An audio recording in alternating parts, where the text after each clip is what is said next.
Jóvenes, bueno, vamos a hacer un resumen de los conceptos que hemos trabajado en el curso de química.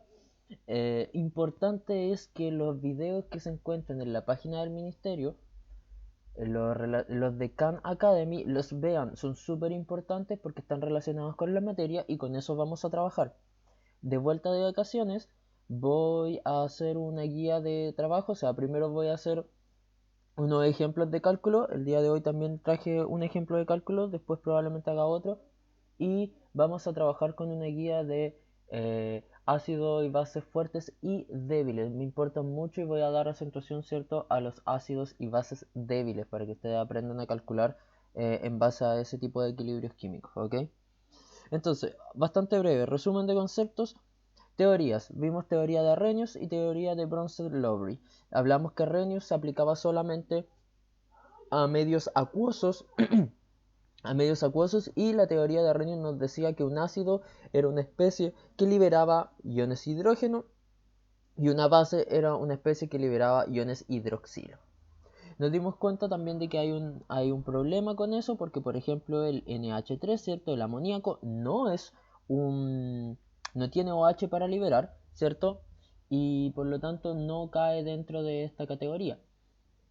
Por lo tanto, lo que se toma, o lo que Bronson y Lowry dijeron es que eh, un ácido va a ser cualquier especie que libere un protón y una base va a ser una especie que capte un protón. ¿Ya? Entonces nosotros nos quedamos, ¿cierto?, con la teoría de Bronson-Lowry, que justamente habla acerca del movimiento de los protones y no de los OHs y eso, ¿ya? Veamos aquí, analicemos esto. Tenemos que un HCl, ¿cierto? Es el ácido, porque es un ácido, porque libera el protón, ¿ya? Ese protón se va a liberar. Entonces, HCl es una especie con la capacidad de liberar un protón. La base va a ser el agua. Y ustedes me pueden decir por qué. La respuesta es súper fácil, porque va a ser la especie que capte el protón. Entonces, el ácido HCl porque puede liberarlo y la base el agua porque puede recibirlo. Lo libera y el Cl solito va a actuar como base. Entonces, se transforma ahora en la base y ¿cómo se llama? Y el H3O o el ion hidronio, ¿cierto? Se transforma en el ácido. ¿Por qué el ácido? Porque ahora, ¿cierto?, puede liberar ese protón y entregárselo a la base, que sería el Cl. ¿Ya? Entonces, en un lado vamos a tener un ácido y una base, y al otro lado vamos a tener también un ácido y una base. ¿Ya? A los dos lados del equilibrio químico vamos a encontrar ácidos y bases porque cada uno va a poder captar y o liberar el protón. El que era base se transforma en ácido y el que era ácido se transforma en base. Lo mismo por el otro lado, pero ahora con el caso de una base como el amoníaco, y nos damos cuenta de que el agua está actuando esta vez como ácido. ¿Por qué? Porque va a liberar o va a entregar ese protón al NH3, ¿ya? Generando OH que puede captar un protón. Entonces de ácido pasa a base. Y este de base pasa a ácido porque puede liberar el protón y entregárselo al OH para generar H2O nuevamente. ¿Ya? Entonces es súper importante que entendamos que el agua también puede actuar como ácido o como base, ya dependiendo del equilibrio en el cual se encuentre. Por eso se conoce como el agua como una especie anfótera que actúa como ácido o como base, ¿ok? Pueden reanalizar, cualquier duda me pregunta. Ya. Equilibrio del agua, ¿cierto? Como dijimos, libera el agua, más agua va a liberar un ion hidróxido y un ion hidronio. El ion hidróxido, el OH, el ion hidronio, H3 o más. Y aquí tenemos el equilibrio. El agua, ¿cierto?, libera un protón, el agua libera un OH. Nosotros dijimos, ¿cierto?, en el video que yo les envié, les mostré que en un equilibrio químico el OH, ¿cierto?, y el H, los productos partidos de los reactivos me da la constante de disociación de mi compuesto. Eso es para cualquier equilibrio químico. En este caso los productos son H y OH. Como el H2O está en toda la solución, es constante. Su concentración es demasiado alta, no se toma en cuenta porque no varía, ¿ya? Entonces nos va a quedar que la constante de disociación del agua va a ser, ¿cierto? H más por OH menos, ¿ya? la concentración de los protones multiplicado a la concentración de los hidróxidos, y ahí tenemos la constante del agua, la constante de disociación del agua, ¿ok? Eso es para recordar. Y de ahí viene, ¿cierto? Cuando nosotros aplicamos el menos logaritmo, que ese valor que es 14, o perdón, 1 por 10 a la 14, se transforma en 14. Y de ahí viene la escala de pH. Ácido fuerte y débil. Un ácido fuerte o una base fuerte va a ser la cual se disocie completamente en solución, ¿ya? Así de simple. Por ejemplo, el HCl. HCl cuando entra en contacto con el agua se transforma completamente en H+, y en Cl-. O el NaOH, el hidróxido de sodio, se transforma completamente en Na+, y en OH-. Por un lado tenemos los débiles, que son de disociación incompleta. Por ejemplo, el ácido fórmico.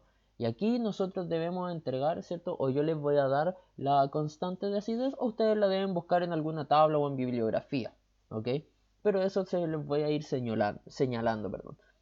Entonces, los ácidos fuertes son los que se disocian completamente. Nosotros vamos a tener que va a pasar todo ese HCl a Cl- y a H3O+. Y en uno débil quedaría, ¿cierto?, un poco de ese ácido en la forma del ácido. En este caso como HCOOH+. Vamos a ver un ejemplo y un ejemplo de cálculo, y con eso para que quede más claro. Acá tenemos, ¿cierto?, un equilibrio, ¿cierto?, ácido-base de un ácido débil, que es justamente el de acá, que es el ácido fórmico.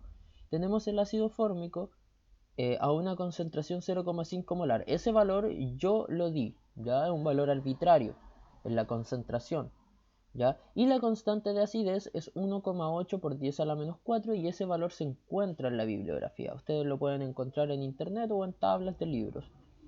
¿Cómo se escribe el equilibrio? Tenemos el ácido fórmico más agua nos va a dar, y aquí ustedes si se dan cuenta la línea va en ambos sentidos porque no se disocia completamente, y nos da COH menos, ¿cierto? El formiato se podría llamar, y el H3O, y ahí faltó el más, pero H3O más. Entonces, inicialmente nosotros vamos a tener los 0,5 molares, que son la concentración inicial de agua. Ya dijimos que es infinita, por lo tanto no se toma en cuenta. 0 del ion y 0 del ion. Ya de estos dos no hay nada porque recién está comenzando a llevarse a cabo la reacción. ¿Cuánto es lo que va a reaccionar? No lo sabemos. Sabemos que es una X, ¿ya? Vamos a tener que de esto va a reaccionar menos X. ¿Qué significa eso? Que a la concentración final que yo tenga le voy a restar X. ¿De cuánto se va a formar del ion? X. ¿Y cuánto se va a formar de protones? X. Eso es lo que yo voy a generar. ¿Por qué? Porque si yo parto eso a la mitad, tengo 1 y 1. Entonces acá, si utilizo 1, voy a formar uno de eso y uno de eso. Si utilizo 2, 2 de eso y 2 de eso. Así sucesivamente. Por lo tanto, es el mismo valor, que es X.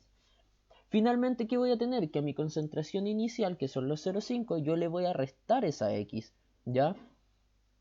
Recordemos que eso es lo que reacciona, por lo tanto, finalmente no va a quedar los 0,5, sino que le voy a restar lo que haya reaccionado. De esto se va a formar justamente lo que haya reaccionado, lo que se separe, lo que se divida, es lo que yo voy a tener finalmente. Por lo tanto, el valor es X, porque no lo conozco. Entonces, recuerdo que es productos dividido reactivos. Productos dividido reactivos sin tomar en cuenta el agua. Productos COH menos, H3O más, dividido, ¿cierto? Reactivo, ácido, ¿cierto? Fórmico, me va a dar la constante de acidez del ácido. Esa es la fórmula. Yo sé que el valor de eso es X y el valor de eso es X, y el de eso es 0,5 menos X. Como yo sé que esta X es un valor tan pequeño que no va a afectar a la concentración del 0,5, digo que es que tiende a 0. ¿Por qué? Porque si yo lo mantengo al final del cálculo, esto me va a dar 0,49, ya 0,48. Entonces es complicar el cálculo por algo que es insignificante. Entonces yo digo que la X de abajo es 0 y que el 0,5 se mantiene casi sin inmutarse. Entonces me queda X por X dividido en 0,5. X por X va a ser X cuadrado, y los 0,5 quedan aquí y yo los paso hacia el otro lado. ¿Qué tengo? Entonces X cuadrado 0,5, 0,5 pasa multiplicando a la constante de acidez, que es 1,8 por 10 a la menos 4, tengo x cuadrado es igual a esa multiplicación y eso me da 9 por 10 a la menos 5, ¿ya? X cuadrado igual a 9 por 10 a la menos 5. Entonces en este caso yo tengo que sacar la raíz cuadrada del x cuadrado, ¿cierto? Para sacarle el 2 y eso me va a dar 9.49 por 10 a la menos 3, ¿ya? Y ese sería entonces el valor de x y sería lo que yo tengo de eso y de eso. Entonces si yo pregunto cuál es la concentración de protones, sería x, que es 9.49 por 10 a la menos 3. Y si yo pregunto cuál es el pH, tendría entonces que observar acá, que el pH, ¿cierto?, es el menos logaritmo de 9,49 por 10 a la menos 3, y eso con un simple cálculo de calculadora sé que es 2,02. Y así de simple, así de sencillo se hacen los cálculos para un ácido del tipo débil, ¿ok? Como les digo, cuando volvamos de vacaciones vamos a trabajar esto de los cálculos para que ustedes también puedan ir realizando. Que tengan buenas vacaciones, chicos. Chao, chao.